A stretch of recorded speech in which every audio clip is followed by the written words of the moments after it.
Who I are am a you? What do you do? 15-year in-person personal trainer, and more recently in the last 5 years, online nutrition and lifestyle coach. I help people improve their relationship with food. I teach people how to train properly. I teach people how to create a structure surrounding their nutrition and eating habits in order for those changes to become sustainable for a lifetime. I don't give a fuck if you listen to me or not, but I just know that if you don't listen to me and you listen to other people, you'll probably end up doing something stupid and wrong and be disappointed. If you listen to the people that I recommend to you, you'll probably find your way and you'll stop believing in the bullshit that you've believed up to this point. And I'm not in this for the money. I'm just here to help people. And if, as a byproduct of what I do, I have to earn a living and I have to charge something. I'm reasonably priced. I'm well educated. I'm direct. And I will never say anything that I don't fully 100% believe in myself. Yeah, that pretty much sums it up, man. And I'm here for it. And everybody in the comments is agreeing. That's why we clicked so quickly. It was like, no bull crap, cut the crap, let's roll. One of the title of this is meeting yourself where you are. We're going to leave coaches alone for now with the whole getting them where the coach wants them to be versus where they are. But what does it mean to meet yourself where you are? And just, I'm pretty sure that means cutting out gluten and dairy immediately. But if you could give me your take, I would really appreciate it. A lot of people are lost because they don't have a system in place. And none of this stuff that we talk about here is complicated. It's not rocket science. It's not your metabolism. You're not broken. You're not beyond repair. You just haven't put systems in place that have become habits. And you keep going back to some unsustainable method over and over and over again versus changing your identity, changing your approach, making this as important to you as breathing, earning money, and loving your children and your loved ones. And meeting yourself where you're at basically just means understanding what it is you're good at, what you're missing, and what's failed you in the past and why it's failed you, and being very introspective in that understanding. And it's being very realistic about what you're actually able to contribute to this process of eating well and training hard and doing it consistently, because consistency is going to look different for everybody, right? Like, you're a hell of a lot leaner than me. And you clearly try a lot harder than I do. So I'm never going to compare myself to you because I don't give a fuck about this stuff as much as you do. I have other things that are on my plate. And I think folks give themselves way too much flack for not being amazing at this stuff when they haven't done it for long enough. And they get disappointed in themselves every single time they stop or they fall backwards or something happens, like they don't train hard enough or they have a bad eating weekend or whatever. As opposed to just like, this is my life now. Like, I'm going to be eating well and training hard and moving my body and sleeping well for the rest of eternity until I'm dead. So if I fuck up tomorrow or if I fuck up next week, it's really not that big of a deal because I have every opportunity to just jump back on the proverbial horse and continue.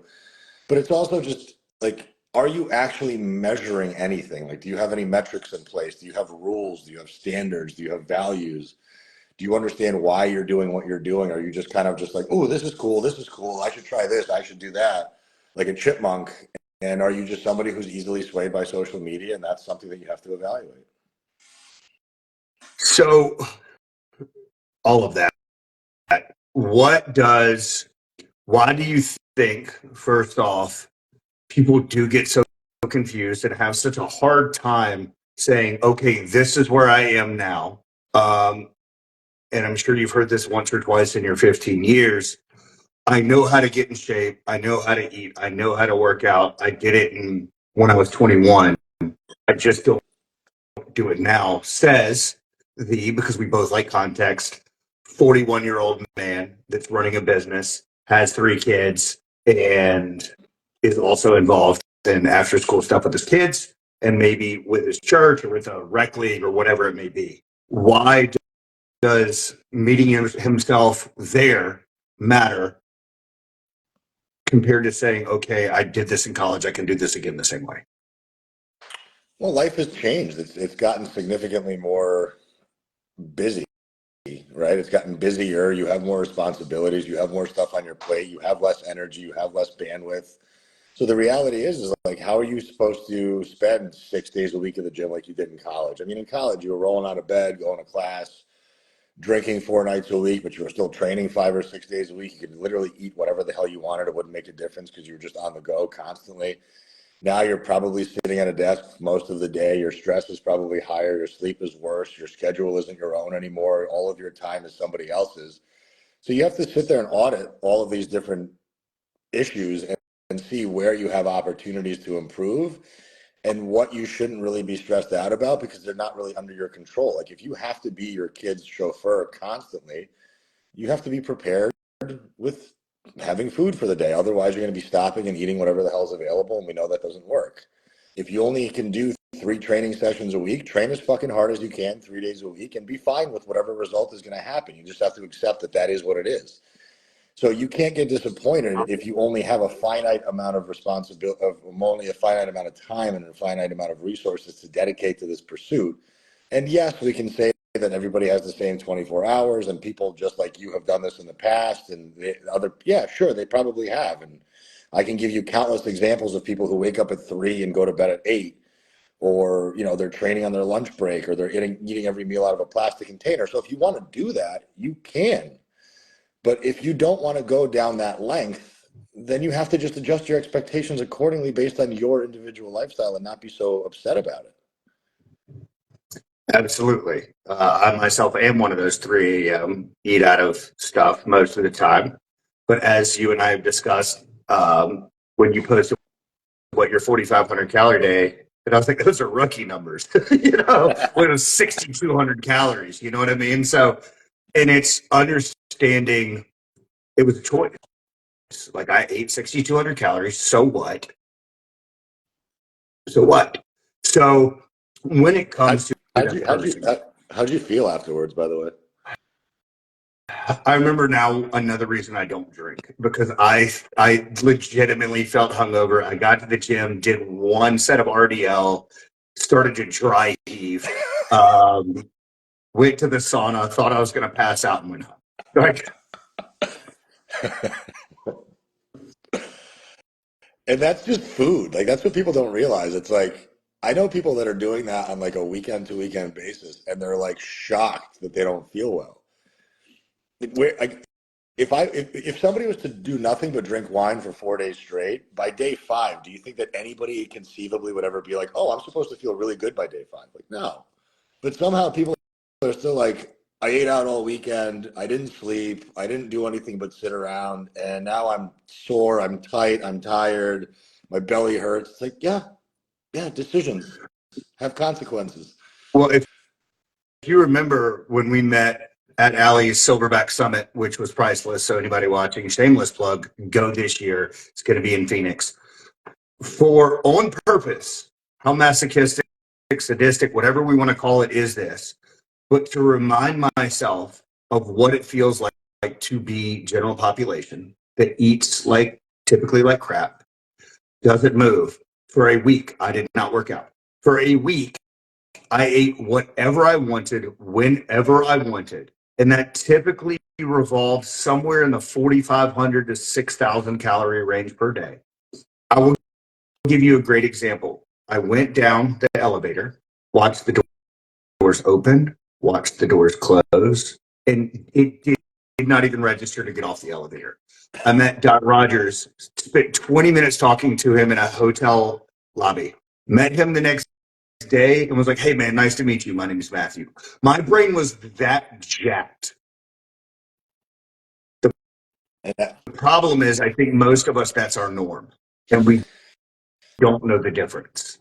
I want to give people more of the benefit of the doubt than that. And what I'm seeing lately in my experience of people coming to me looking for help is that most folks that are watching your content, my content, they're relatively beyond the basics Right. at this point, but their definition of consistency, it just isn't very clearly defined yet. Like to them, consistency is like, I remember all the good stuff and I kind of selectively block out all the stuff that wasn't ideal. So they have this very odd relationship with the process where like they're crediting themselves for every positive decision, but then they're like, well, that negative thing didn't happen and it's not really real. Well, in reality, calories are real, poor sleep is real, digestive issues are real. And if you continually do that stuff to yourself, you're going to walk around feeling suboptimal. Like I just spent 3 days in Mexico, and then yesterday I ended up eating a burger and onion rings and stuff out. Then I had some desserts afterwards, all kind of like continuous birthday celebration bullshit. And today I woke up and I have body aches. My very suboptimal training yesterday has left me sore as absolute shit. I slept like I was dead, and I woke up at like 7, which I never do. I always wake up at like 5. My head is pounding. I'm not cognitively clear today. I have trouble remembering things and putting together words. Like I don't know how people live like this every single day, or at least 3 or 4 days a week. I don't know how you're able to parent children. I don't know how you're able to run businesses, how you're able to be a good employee, a good husband, a good father, a good wife, a good girlfriend. Like it's showing up in this type of way and putting stuff in your body that doesn't cooperate with what you're actually trying to achieve. It's people just don't value how important food intake is. Like food is absolutely fuel, and it can either destroy you or it can make everything about your life better. And I think a treat needs to be understood that it's a treat, and it's very, very inconsistent. Like it shouldn't be I'm consistently having treats. It should be that I'm consistently eating well and very inconsistently treating myself. If you think about it that way, then you'll be absolutely fine. Like I'm not going to eat like I did this weekend every weekend because I'll feel like dog shit till Wednesday. But if I want to do that every once in a while, sure. Like again, like yesterday was another $4,500 calorie day, and I'm paying for it. And I think that that is one thing that people don't understand from a multifaceted perspective. I didn't know I was going to use a big word there, but is is that people do feel like I have been dieting forever. I've been doing so well. First off, I do want to give them credit for the positive actions they are taking.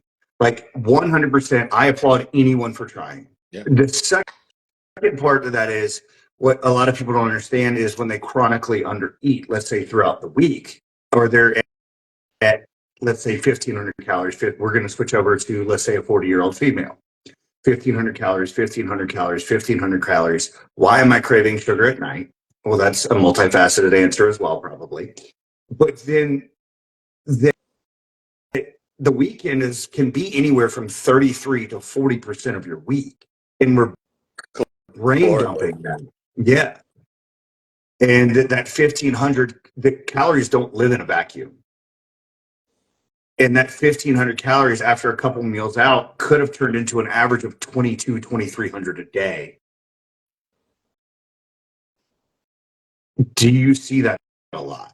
Is that one of the hang-ups that you may see a lot?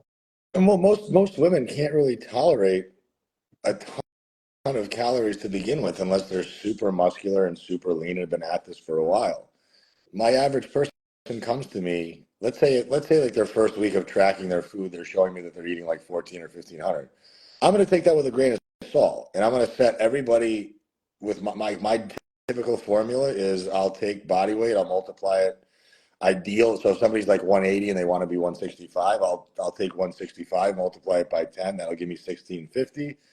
And that's roughly where I'll start with an abundance of protein. I've never really gone below 90 or 100 grams of carbs for most people, and then the rest is fat.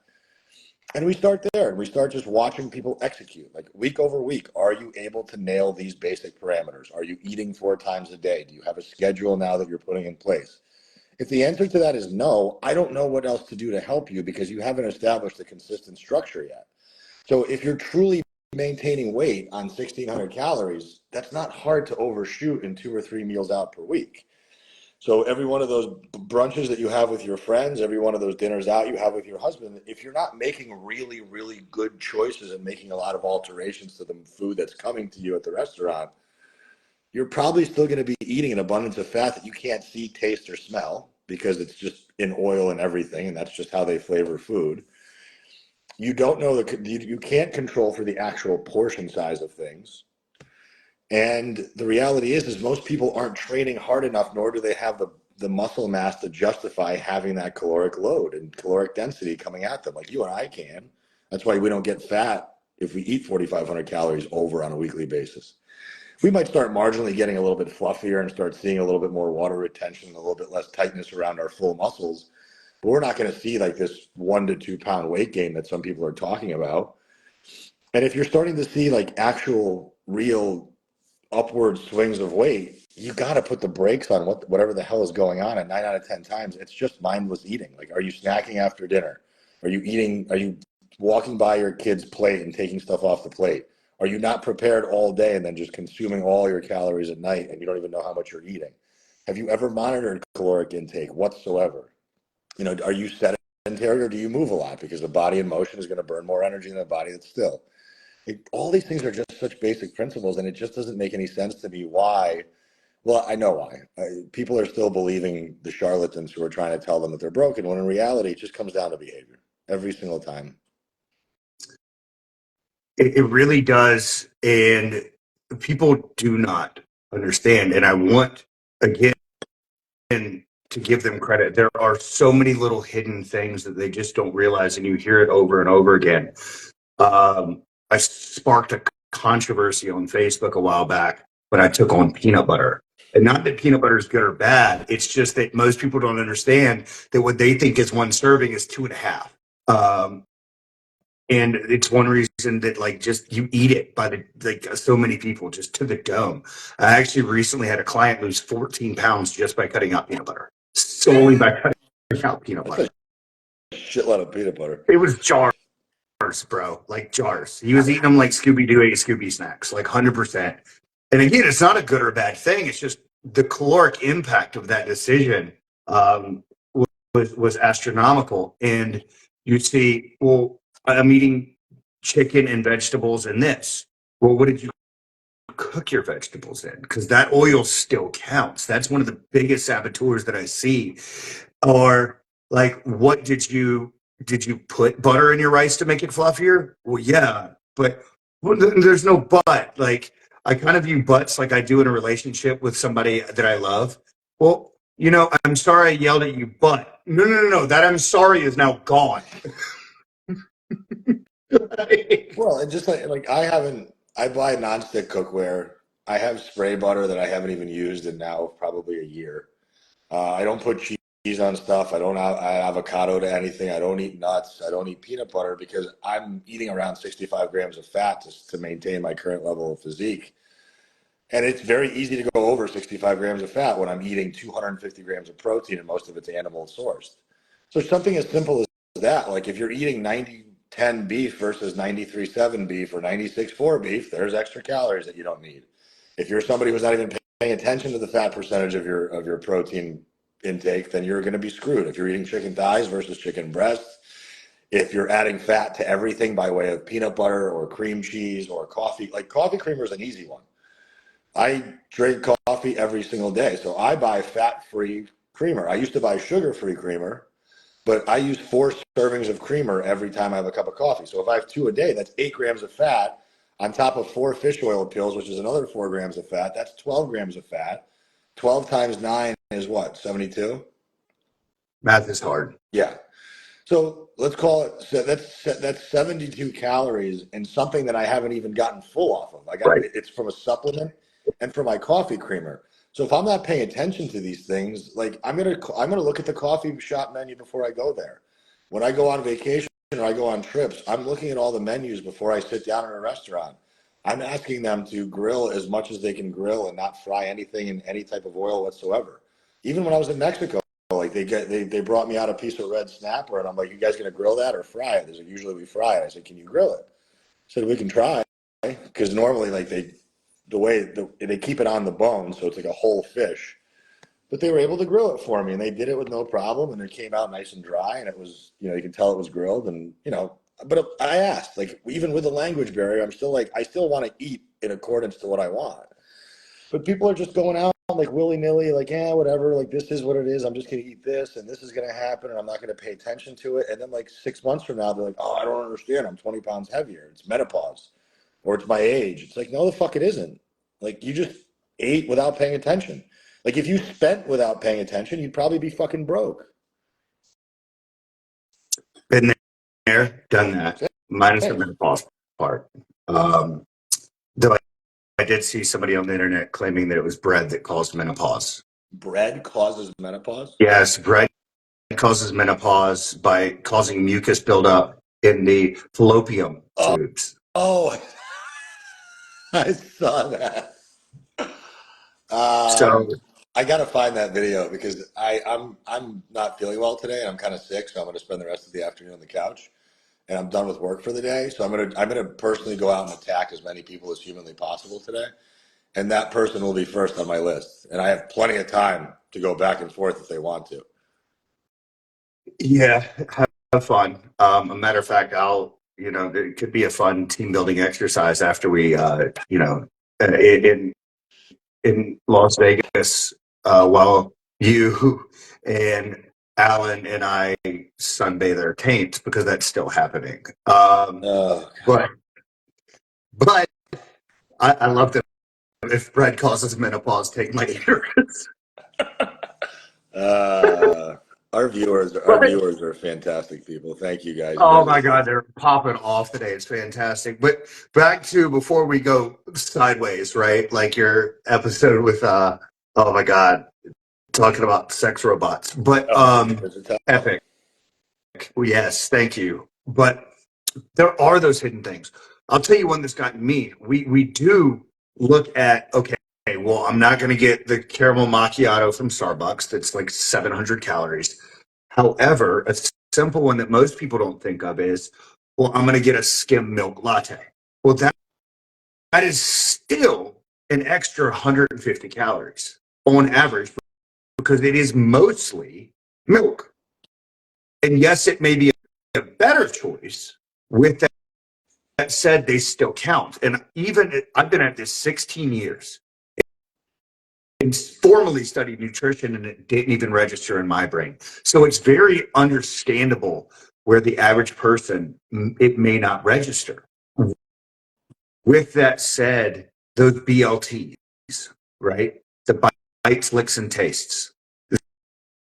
We just got through the holidays. Well, matter of fact, Valentine's Day is tomorrow. Filming with Adam Badger, so he's my fitness Valentine this week, or this year. That piece of chocolate here, that piece of chocolate there, especially if they're going to be in the house anyway, and the kids got them and you got them, and they're 90 calories a pop, but you don't realize that you just had 10 of them, which was 70% of your day. Yeah. To go back to what Stronger Every Day 70 just said, I don't disagree with you that menopause makes things tougher. As somebody who had a diagnosis of hypogonadism at 31 years old, and I was almost contemplating sticking a gun in my mouth because I couldn't be a man for a year. I understand how it feels mentally and physically to not be able to function the way you want. But there was help, and I found it. And I exhausted every resource I could because I wanted to take control back of my life. And I made sure that my environment was completely appropriately curated from a sleep, stress, training, food standpoint. So I never had to use my hormones as a scapegoat for my problems. Did it make things challenging? Fuck yeah, it did. Am I on TRT now and feeling a hell of a lot better? Then I still have my bad days because if I don't eat well, then TRT doesn't work very well. If I don't sleep well, TRT doesn't work very well. So I don't ever want to invalidate the impact of hormones on the human physiology, but that's just one very low hanging fruit that people like to pick on because it's an inevitability for every woman turning 40 something, and then it's an easy scapegoat as opposed to I've been doing a shit ton of hit cardio, but otherwise I sit on my ass. I don't really train to failure. I go to Orange Theory 7 times a week, hoping to burn calories. I eat erratically, and I don't know how much I'm actually putting into my body. So is it a menopause problem, or is it just a quantification issue that we haven't even gotten a handle of yet? So again, I don't want to invalidate that, but I'm I work with mostly menopausal women. I hear about this shit every single day. And every one of my women that were convinced it was menopause are now looking back and saying it was never menopause. To your Sorry. point there to chime in 100% to the person that wrote that. Forgive me for not remembering the screen name. We're both validating that it can make things much, much harder. It can be a thing to that point. Like Ashley and I talked about in a separate live, our lifestyle choices do impact those things and they can impact them greatly. And we look at the top ways to help mitigate those across the board for anyone. How are you managing your stress? That one is so vitally important, especially in women that are, pre, peri, post menopausal. We're looking at those things because they do affect so much. That is a very quick way to exacerbate hormonal imbalances. How much alcohol are we taking in? That one is huge and a very fast way to do it. Are we doing, to your point, I get so many of these as well, Burn Boot Camp and Orange Theory. Well, I go 6 days a week. I'm eating 1,500 calories and I can't lose weight. And I'm tired and my brain isn't working and I'm not managing my stress. Well, where should I start? Over. But it really is, there are so many things that we can do to impact. And I'm a very big believer in this one, well, two philosophies. How would this look if it was simple? And what can I control? It is simple. You can control a lot. That's the answer to those two questions are you can control almost anything. You can control what goes into your mouth. You can control what time you go to sleep, what time you wake up, how much you move, how you perceive life, and how you're impacted by stress. My life isn't void of stress. I mean, granted, I don't have children, which is a massive stressor, so I don't have that responsibility. But at the end of the day, what are you gonna do? You're gonna hide behind your kids your whole life and just say they're the reason why I'm fat? No, you should probably be an advocate for taking care of yourself better because you have children and because you want to pass down good habits to those children because they're watching you. And if you're not doing that, then you're doing them a disservice. And if it's your job, well, you fucking chose it. So you either can work 95 hours a week and make millions of dollars and live in a massive house you don't need, or you can scale back and start to live within your means better and manage your time better and not stress yourself out to the point of being sick and sickly in general. So there's a lot of alterations that people can make, but they just don't do it. And they don't think outside the box. They think the world owes them a favor. They think the world is out to get them when it's not. They think that it's easier for other people than others when it's not. It's just other people have just had more experience dealing with stress more, and they let stuff slide off that they can't control. You can't control when your kid gets sick, but you can control that if your kid is sick and you have to bring them to 4 different appointments that day. You could have woken up earlier that day because you knew about it the night before, and you could have prepped all your food for the day so that you're not sitting there and stopping and grabbing and going. You could have said, hey, when my kid's taking a nap and they have help or my husband's home, I could probably go get a 20 or 30-minute walk in because I didn't move all day today. Is it as good as a training session? No, but is it something? Yes.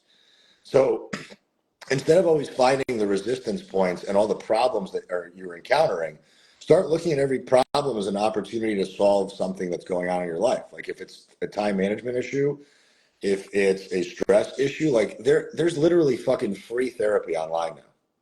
And there's very cost-effective therapy online through BetterHelp.com and all this other shit that exists. You can listen to mental health podcasts that are completely free, that are very tactical and very practical and very helpful, and they cost you nothing. But you have to be an active participant in all of this stuff, and there's effort required. Assembly is always going to be required. It's not like I hired a therapist and all of a sudden I'm now feeling better. What did you do? You talked about some stuff, but you didn't put together any plan. You didn't journal. You didn't meditate. You didn't give the therapist what they needed from you that week. So you just kind of listened to them and then you left. Um, and I, not to invalidate mental health issues, but we have a boredom problem. We have a lack of fulfillment issue. We have a fucking ease of access problem. We have a convenience and dopamine issue. 150 years ago, people weren't sitting around depressed constantly and wondering why the fuck they don't feel good. They had to wake up every day at 5 or 4 and farm and take care of their shit and take care of their children and their livestock and all this other stuff. They weren't looking on Instagram at girls who were 25 pounds too light. They weren't watching all their friends who were more successful than them and wondering why. They just weren't doing any of that stuff. So we've just lost touch as humans about what stuff was important and what's not. And then we blame everybody else but ourselves. And it's in reality, if I wanted to be miserable, I would sit on the couch all day today and I would scroll through Instagram and I would be like, well, Matt's got a better body than me and Allie's got a better body than me and Chad's got a better body than me. So I'm just going to get mad that they're doing something that I don't know how to do. It's I know how to do it. I just don't want to do what they do. So I have to accept the consequence of not doing what they do. Like, I don't want to be Chad. Chad fucking looks amazing, but I don't want to eat My out God, the yeah. plastic Good container. God. You know what I Yeah. mean? Like, I can sit there and covet his body and say that's fucking awesome, good for you, bro. But like, when it push comes to shove, if you're like, do you want to look like Chad? Yeah. Do you want to do the work that Chad does? Nope, absolutely not. Like, do I want to work 100 hours a week and make $50,000 a month? I could.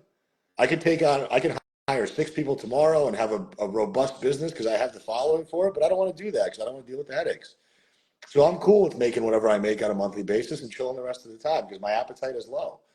But like, I think people are just fucking, they're overstimulated and underfulfilled. So it's yes to all of that. Freaking yes, like 100%.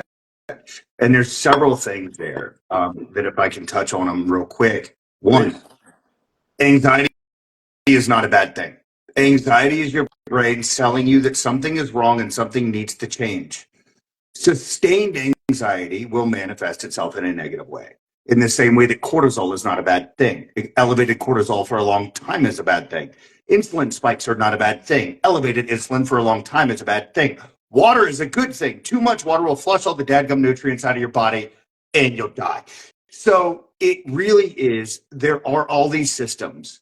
Number two, if your dog is nasty and rainy or you're sick, let's say, and your dog has not gone for a walk in days, it will probably tear up your shoes, eat your socks, eat a hole in your crotch of your underwear, and eat the baseboards of your house if it's been too Or shit long. Why? on the ground. All of the above, just for giggles. Yep. But why? Because it has excess energy that it needs to get out and it didn't move. And at its baseline,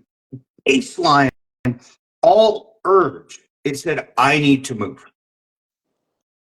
Why do we complicate it that much more than that? If your dog is overweight, your vet will say you need to feed it less and walk it more. And this boils down to the premise of my coaching, which is how would this look a bit simple? Simple doesn't mean easy. Nope. Meet yourself where you are. But for instance, I work out right now about 3, maybe 4 days a week because I can maintain what I'm doing because my business is growing and I have other things that I'm doing and I'm getting another dadgum certification in nutrition just because I want it, just because I want it, and because I want to say I'm Harvard educated, like just so I can wear the t-shirt, the hoodie, and cut the sleeves off and be a douche, but like 100%. But there are so many things that we attribute to this is happening to me. And I can speak on this as an expert, and you know where I'm about to go. As a former alcoholic drug addict that literally tried to kill himself, pulled the trigger, and the gun did not go off. Wow. It's like Man on Fire. Yeah, God was legit like, stop it, you window licker. I'm not done with you. I don't know if he called me that or not. Whatever. Let's go. I understand. And the thing is, most people can look at their their KPIs, their key performance indicators, their bank account. But what are your KFIs? What about your key fulfillment indicators? What is making you fulfilled? So what if you have an extra boat, if your health goes, and if you're miserable, you're trying. So many people were trying to do like you said, before I get on my soapbox, do like you said and say, well, it's Big Food's issue. You bought it. I didn't blame my alcohol on there being a bar on a corner of every street, right? Right? Well, cereal's going to kill you. Shut up. No, it's not. I've been eating it my whole life and I'm not dead yet. There are so many things. Instead of just saying, again, how would this look if it was simple? What if I just put a lean protein, a vegetable, a fruit, and a carb on my plate and ate that? Yeah. Yeah. Or what would I tell my friend who was struggling? Like Mm-hmm. if my And friend if was you are, forgive me, go ahead. if my friend was complaining to me, like how would I break it down to them? If my friend was an alcoholic or a drug addict or had a shitty relationship with food or was just complained about money but then sat around and played video games all day, like where would the tough love with a side of empathy come from. It would be like, hey man, like I hear that you're miserable and that you're not making enough money, but I also know that you're a guitar player and you're part of a really good band and you could be doing guitar lessons and you could be selling, you know, chords online to people, and you could come up with 900 different solutions on how to monetize your skill set, but you're not. You're sitting on the couch playing video games, wondering why you're not making money. To the person who drinks too much, that's an easy one. Why the fuck do you continue to drink so much, knowing that you don't feel good afterwards? Like, are you hiding from something? Are you trying to mask how you truly feel? Like, I know for me, I drink and do drugs very strategically. Like, I drink and do drugs very, very aggressively once every 2 to 3 months because it gets it out of my system and it allows me to completely turn my brain off. And then I'm good for like another 2 to 3 months. But there's intention behind that. I'm not just like sitting around every weekend, like waiting to get hammered or waiting to sniff blow or waiting to do Molly. Like, I'm like, I need a really good reason. I need to be in a place where I feel safe, and I need to be in a place where the environment is relatively well controlled and I can still have some of my own devices. I'm not just going to be like, it's Wednesday, I'm going to get hammered and do a bunch of drugs, or it's Friday and everybody's going out, so I should too. Like, I have boundaries and I have standards. And I'm not any better. Like, I'm a fucking piece of shit compared to most people out there. I don't want to have kids. I hate children. I don't like interacting with most people. I'm not easy always to get along with. Like, I know I have my own shortcomings, but I'm also truly realistic about what I can and can't do. And I know there's nothing in this world, if it was money related, fat loss related, if it was process based, I have all the tools I need to get done what I need to get done. And if I don't get those things done, it's purely because I didn't give it enough of a try. That's it. Accountability. You touched on several things: accountability, personal responsibility. That's the big one. I think that's the big one, because accountability to me is extrinsic. Accountability is like, I'm going to pay a coach. I'm going to join a gym that makes me come in 3 days a week. I'm going to join an accountability group, a run club, whatever. Personal responsibility is knowing that I got shit I got to do. And the only reason why I do it is because I know I got to do it. And that's called discipline. Like, you can't teach that to anybody. That's just practice. Like, there are some dumb people out there that are in great shape. Think about half the bodybuilding world. These are not like scholars. These are not like high level functioning human beings that are creating things and doing amazing feats of cognitive strength and self confidence, and they're giving back to the world. No, they're just fucking eating a controlled amount of food and training really hard, and they're building amazing bodies. They're probably mostly dead inside. A lot of them are, and they couldn't like love anything or create anything out of a paper bag if they were forced to. But it's not that hard to be in shape. Like, it's really like, it's one of the easiest things in the world to do. The hard part is just continually doing it when you don't feel like doing it. Like, you still, like, you don't want to pay your mortgage payment. You don't want to put gas in the car. You don't feel like fucking getting your teeth brushed or your car cleaned or your house cleaned or your kids picked up at school, but you still do it. So why don't you have that same level of urgency and that same level of responsibility to yourself? And if you don't, then shame on you. Stop complaining. That and that does not fit the narrative of our world anymore. With that being said, there are some mornings when my alarm goes off, which it rarely goes off anymore because I've done this for so long. I also set my coffee pot to go off.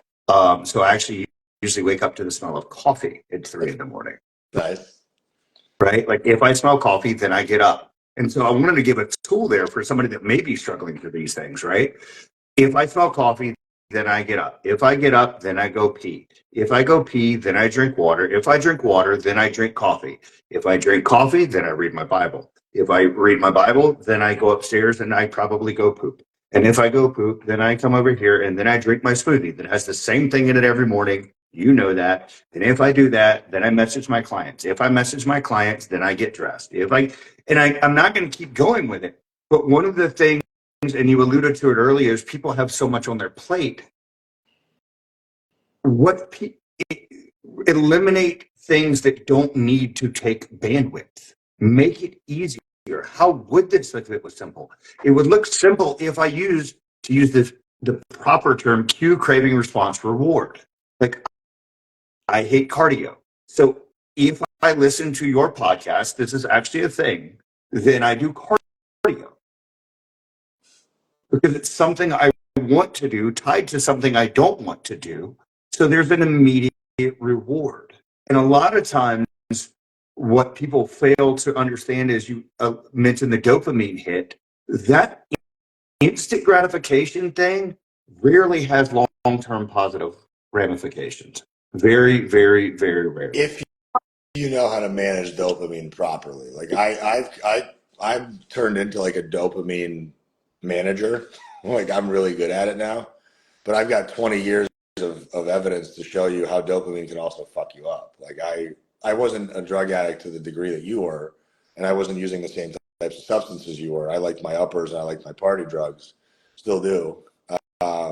But there was always, now as a 40-year-old man, there's intention behind them.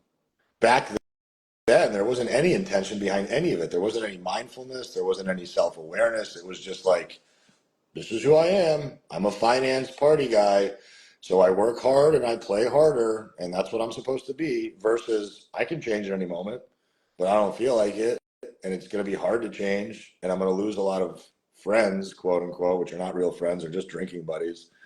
They're not people that want to see me do better. They're people that want to see me just do as shittily as they are because they want company when they're staying up till 5 a.m. blowing rails at a fucking, at their buddy's house talking about the next trip they're not going to take. That was my life for a very long time. And I thought that was fulfillment and fun. And I thought that people enjoyed being around me. They just enjoyed escaping life with me. That's all it was. Now I have conversations and surround myself with people that sometimes do that stuff and sometimes don't do that stuff and wouldn't be caught dead around it because it's not part of who they are. But I'm not going to judge them for it. Like you and I are going to have a great time in Vegas, and we're going to be doing it two totally different ways, and we're going to be able to coexist in the same room. But I think people got to get real clear about what it is that they want, what they're going to be willing to contribute to the whatever process they've chosen to partake in, and then be able to be kind enough to themselves when they aren't living in accordance to their rules to figure out why they did it and tactically how they're not going to be able to make that same mistake again.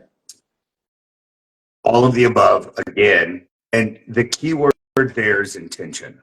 Like, again, to the point from something I posted earlier, there's a massive difference between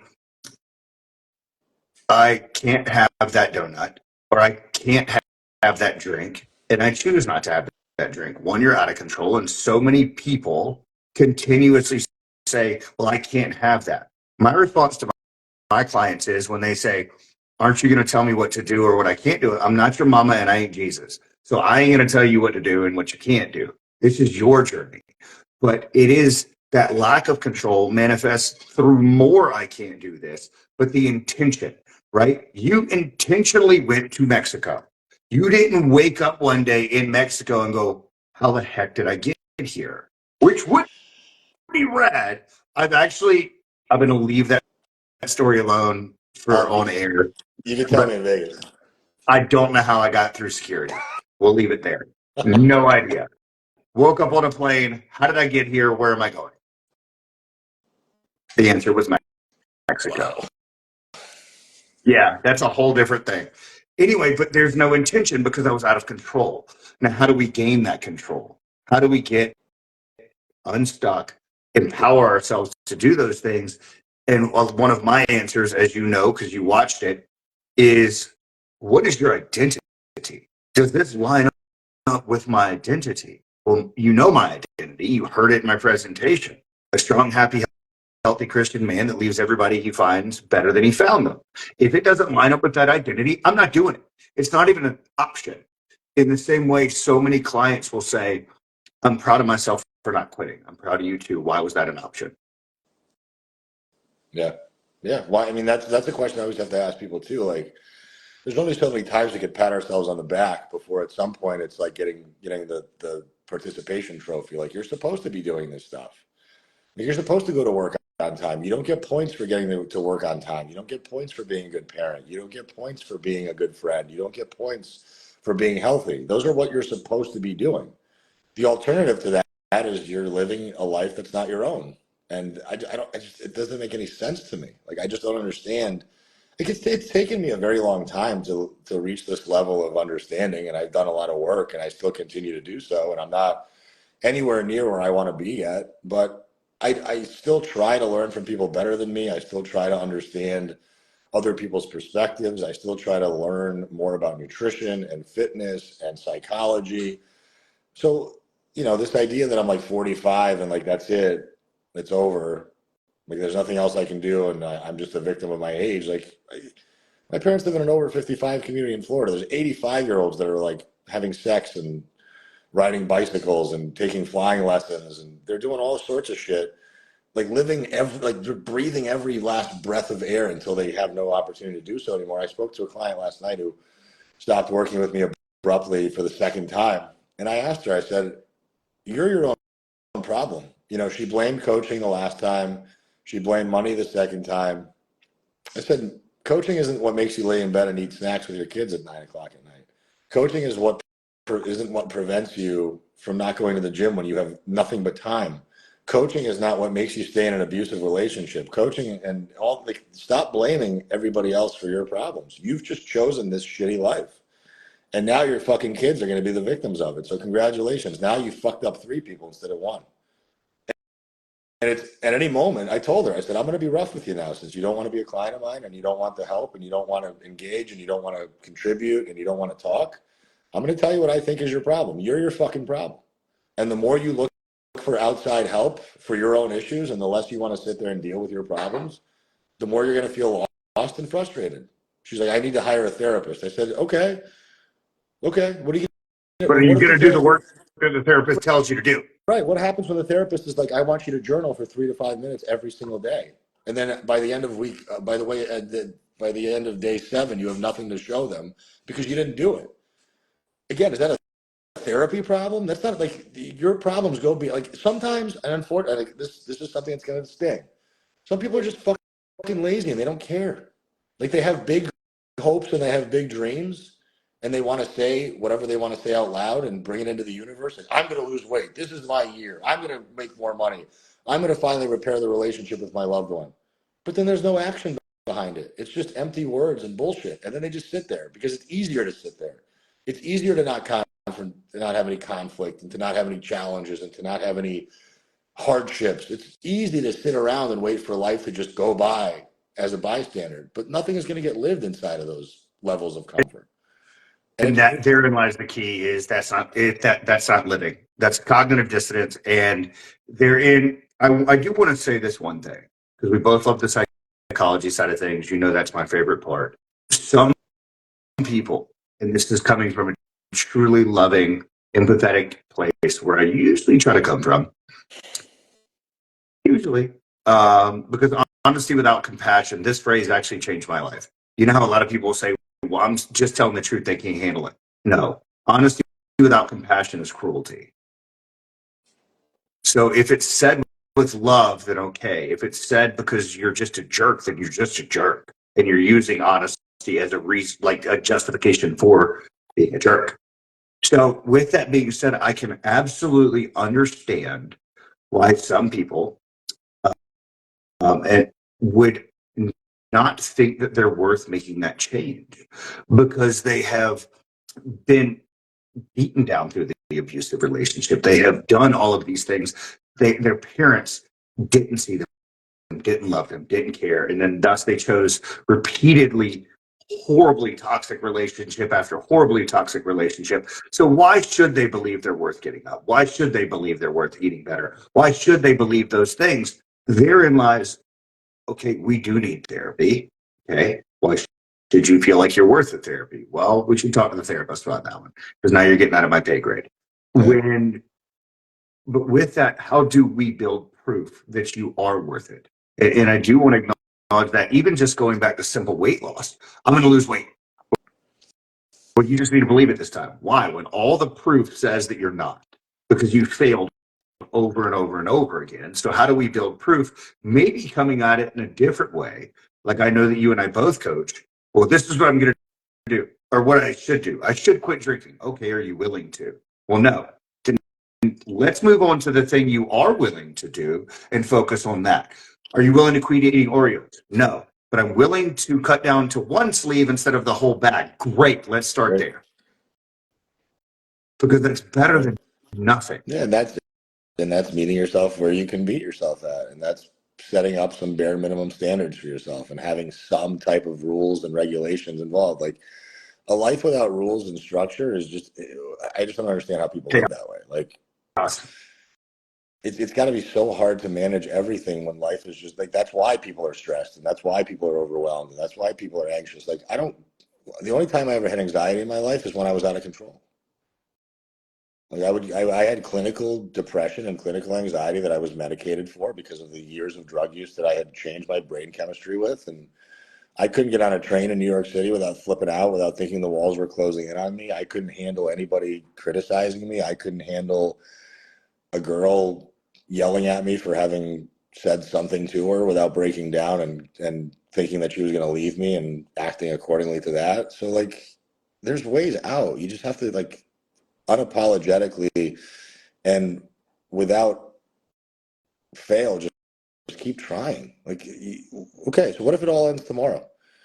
Do you want to, like, end tomorrow knowing that you didn't give it a shot?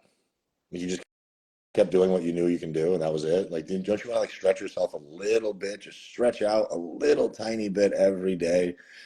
And over time, like, oh my God, now my reach is further. I'm a little stronger. I can handle a little bit more stress. I'm not as reactive. I'm not as emotional. I can actually handle problems now as opposed to before.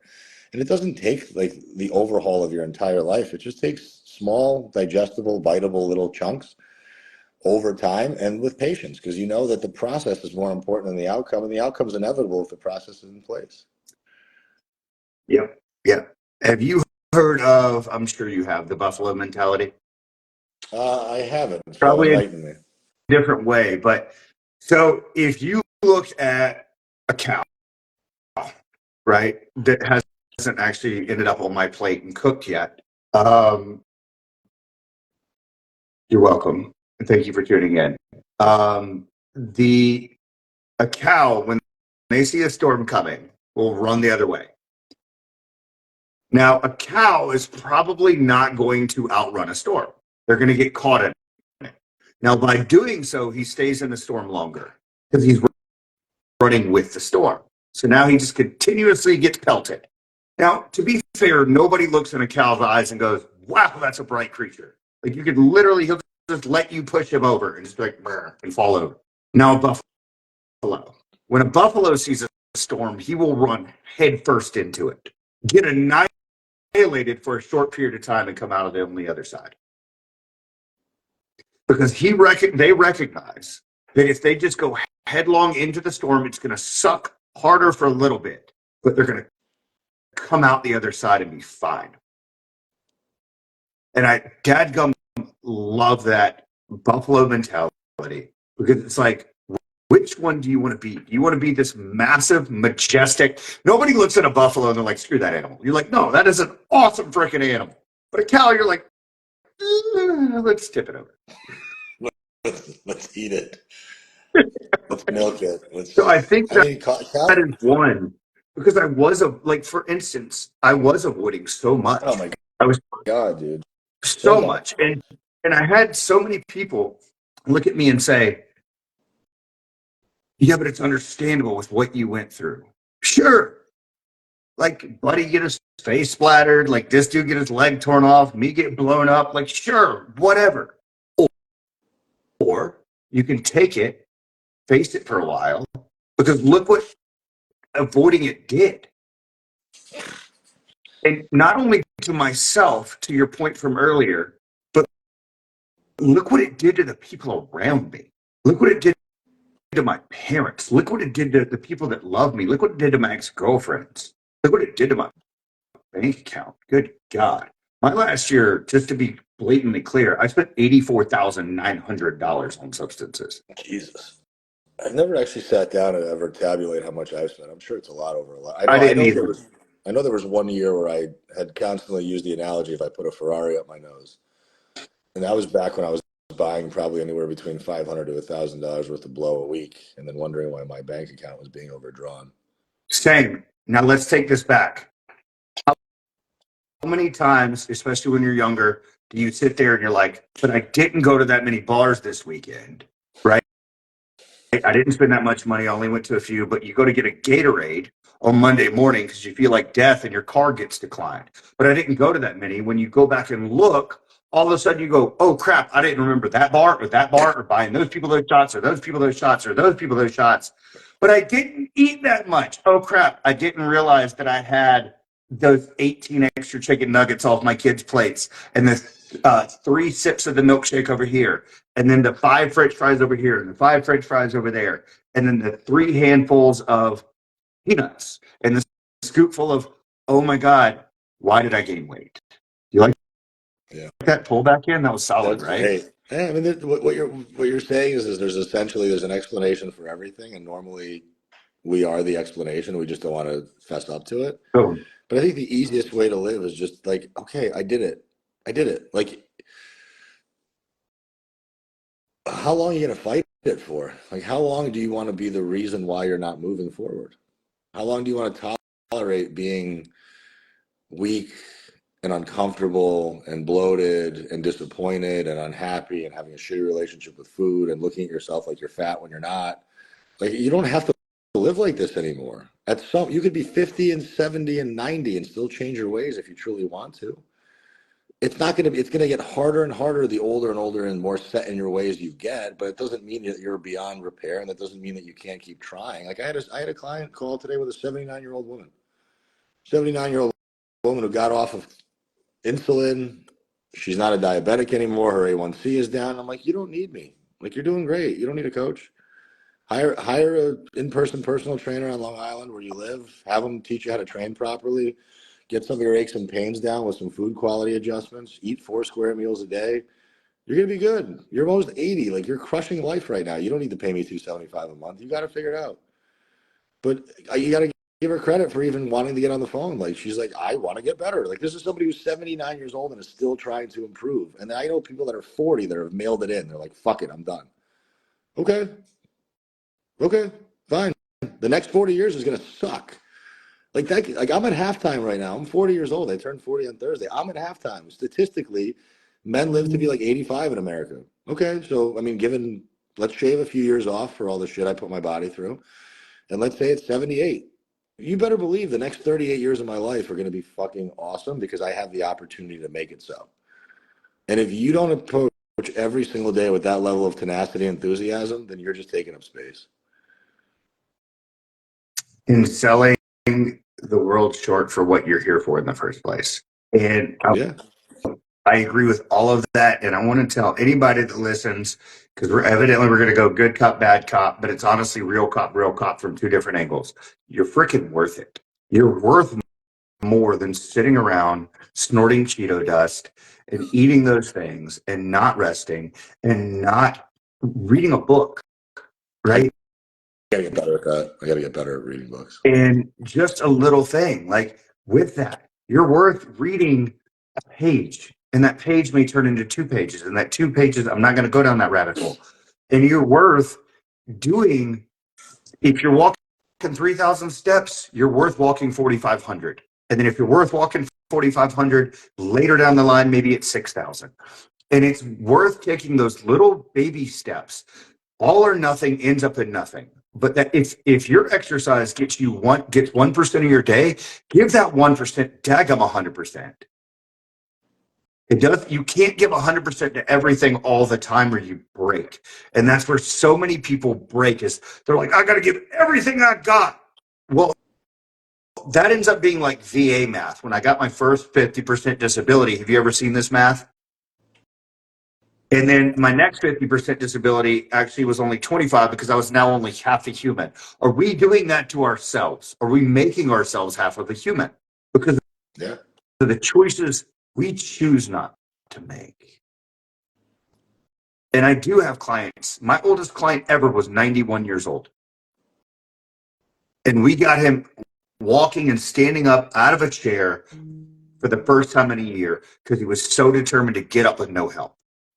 Look at that. And Somebody gave up Cocoa Pebbles after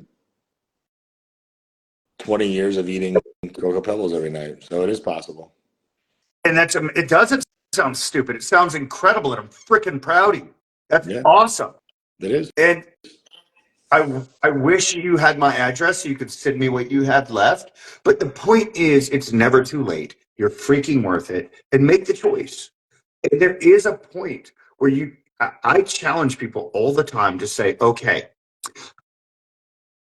go look yourself in the mirror. They're like, I think I'm going to quit meal prepping. I think I'm going to quit working out. Okay.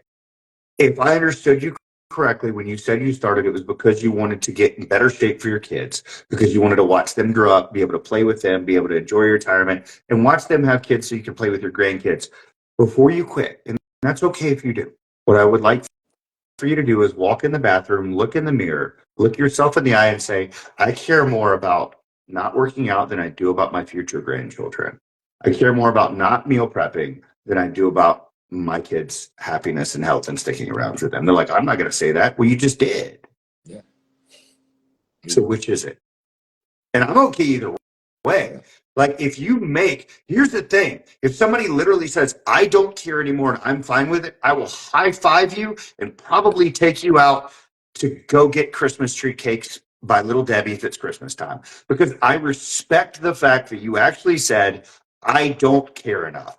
Great. High five. Good for you. I'm proud of you. At least you have conviction. I respect You know? that. Yeah. Yeah. If people that know what they want, to me, are the best kind of people. Like, you're set, you're good, you can explain it, you can give with context, and you're like, you know what? I don't give a fuck anymore. Great. Cool. Awesome. So you're now one person that is not part of my mission anymore. That's one less person I got to worry about. Yeah. And there's nothing wrong either way, in my opinion. It's saying one thing and doing another that's the issue. The problem. And that's the frustrating part for us as coaches. That's the frustrating part for clients. And when that gap can be bridged finally by the individual first, because that's where the bridging needs to occur. It's not us that's going to help you bridge that gap. It's you. Then you're going to be probably a lot more productive in an outside relationship, like a coach or like a mentor or like a therapist. Or a significant other, or yourself, or any of those things. And just to provide a tool, because I know neither one of us have secrets, my weekly questions for my clients, because I do weekly, what are you proud of yourself for? Or, excuse me, what did you do well? What are you proud of yourself for? What roadblocks did you encounter or do you see coming? How did you overcome them? How can you foresee yourself overcoming them? And how can I support you? And then what is your one declaration for the week? Why not 3? 1. Just one. Just give me one. I'm Just happy one. with one. And it really is, well, what should I do? I don't know. What would the version of yourself that you're creating that you want to become, how do you think they would overcome it? I don't know. Well, let's talk it through. And it really is just saying it out loud. And again, the most simple answer is usually the right one. Like, think about, most people approach their health and fitness and nutrition like mowing a 50-acre yard with a dadgum with an edging weed eater. I've actually cut grass with scissors. You would. No, my first sergeant made me. God put perfectly good concrete down for me to walk on. And by the way, it was 1.5 inches for the entire thing with scissors and a ruler. Wow, this is why I couldn't go into the military. But it really is those things. Brother, I know we could go in all day, every day. Will you do me a huge favor? Are there any tickets left? Yeah, I still have cost to cover, so if you want to come and help me pay for the event, please do. Will you tell them what the event is? Yes, Real Coaches Summit. It's not just for coaches. 14 presenters presenting over a myriad of topics, from nutrition to training to cardio to business tools and development to mindset to inspiration, motivation, tactics, blah, blah, blah. Shalise is going to be there. Can't wait to see her again.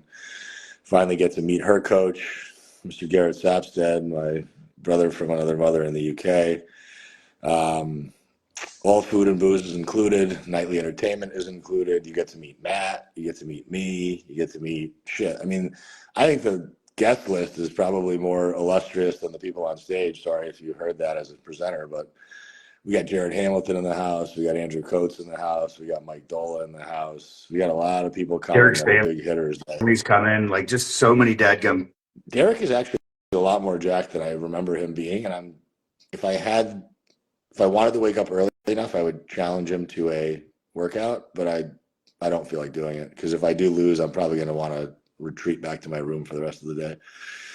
But yeah, it's an opportunity to learn. It's an opportunity to be around a lot of really badass, really inspirational, hardworking people who are doing things the right way in this industry. Um, there's no sales tactics. There's no quickest way to 10K. There's no buy my mastermind. There's no, if you don't do this, you're not going to be good. It's just take it if you need it, apply it if you can. And if there's anything I can do to help, that's why you're coming. So it's for the people in those chairs buying tickets. Tickets are still available. Real Coaches Summit 2023.com. I have plenty of links in my bio if you want to see them, or just DM me directly and I can see what I can do for you. And I think you have one more virtual summit coming up beforehand. Yeah, I think I'm talking to Nick Lamb, trying to get it scheduled for the end of this week. If I can get it done that fast, we'll try. If not, it'll be like midweek next week. But yeah, I've added 12 more presentations, including yours. You just give So stuff away. Like I honestly, there are a lot of people out there, and I know we need to close it up, that will say, I just want to help people. Yes, we need to make a living. But you truly just want to help people, and you're giving away these summits. You're giving away that stuff. I've never heard the way you're setting up, and I know it sounds like I'm fanboying. I'm not. I love it because it's the way every industry should be. There's not a separation of the speakers and the general population. It's we're all hanging out together. We're not going off at clicky ways. We're going to get to know each other. We're going to pick each other's brains. And that's why he did say, if anybody's just a fitness enthusiast, you're going to get like $1 billion worth of information, not just from the speakers, but the other coaches, because every one of us going is exactly this way. Great example. Last Virtual Summit, you know this. Samaj, he spoke on nutrition. I was like, oh my God, I love this guy's presentation. He said, I live in Charlotte, North Carolina. There's my accent, North Carolina. And I was like, well, I'm in Concord. So I messaged the guy. We go back and forth. We keep trying to meet up. Schedules aren't working. But I tell him I'm getting baptized last Sunday. My man shows up for somebody he's never met just to be at the church to watch him get baptized. That's the quality of, whether that your faith is your thing or not, that's not the point. It's showing you the quality of people that we're associating with here that are going to be at this thing. And yeah, they're that just doesn't exist. a lot of integrity.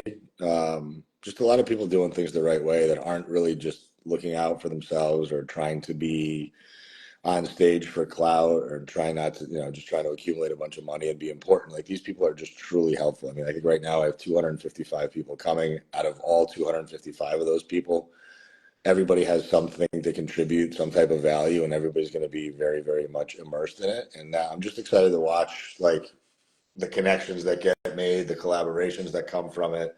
And as it keeps growing and growing, because it's 100 more people than I had last year, like if this gets up to 500, if it gets up to 1,000 attendees, like I'm just thinking about the relative impact to benefit our industry overall. Like it's going to hopefully at some point change the trajectory of our industry in the right place. I hope so. I hope so too, because it's a beautiful thing. Ram, if you could leave anybody watching this and to make me clipping this up for content so much easier, what would be your one final thought if somebody wants to meet themselves where they are? What does that mean? And does that require honesty over anything? Yeah, I was about to say, just be honest, be realistic, and be practical about what you can and can't do. Um, and just because you haven't done something before doesn't mean that you can't try doing it now, whether that's the gym, whether that's meal prep, whether that's cardio, whatever it is. None of this stuff is impossible. Again, I've alluded to the fact that people dumber than you have gotten this done. So understand that you're more than capable. It just is going to require some elbow grease and some patience. And that's the harder part. The application is easy. The doing it once you do it is easy. It's continuing to do it when you're sick. Like today I'm sick. I'm not going to work out, but I'm going to try to get 10,000 steps in today. I may not have the appetite to hit my macros, but I'm still going to try to eat mostly whole foods and mostly real non-processed foods to aid in my digestion and get some micronutrients in. I'm going to go sit on the couch without any guilt whatsoever tonight, right now, for the rest of the day. And I'm still going to work because I'm still going to be available to my clients, which means I'm not like closing my office hours. So there's always something you can do. And I think if you can remember that there's always something you can do, then no opportunity is ever closed off to you. I freaking love it, man. And again, as I keep saying, guys, if you're looking to make a small change, you're worth it. You're truly, truly worth it. And you've got a lot of people here that are willing to help you.